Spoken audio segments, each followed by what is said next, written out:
I've got a key set, you got a key set, everybody's got a key set. Even me.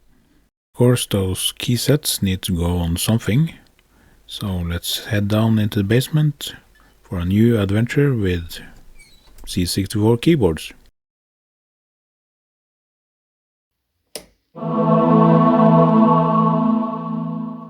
Strangely enough, I wasn't expecting these to arrive.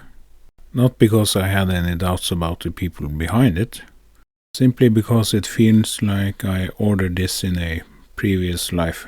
I backed it in January 2020. Then I had a very barky dog, sold my apartment, moved to a different county. I bought a house, bought 2 cars, had a little baby girl, got married, and oh yeah, there was the whole COVID thing.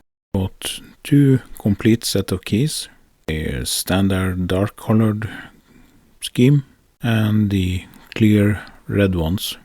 And then I bought a bunch of extra function keys because, well, why not? So, let's get one installed then. But first we need to find a suitable victim. And looking around in my storage area, I found this one. I've not looked at it since I moved, mainly because the C64 style was kinda boring with a regular keyboard. To say that it's an ugly thing, it's really striking. Just feel that it really needs a little more touch of color. So here are some keys from both of the sets I got. The red ones look stunning. The others also look good, but they're a bit too similar. So red is the plan. This is going to take a while, especially as the completely clean keyboard I thought I'd had in this one was swapped at some point. There's a bit of fluff that needs removal. Anyway, stick around for the conclusion later on, or just stay here and watch the, well, stripping.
really get tired of that sound. All in all, I'm very happy with those. Here's the spacebar, the red one, and compare that to the original I had on here. And this is the new darker one. I definitely think I made the right call. I love the new keys. Might buy a blue set sometime in the future. What better recommendation is there to say that I bought stuff and I'll buy more stuff? Well, then that's it for the moment. Bye!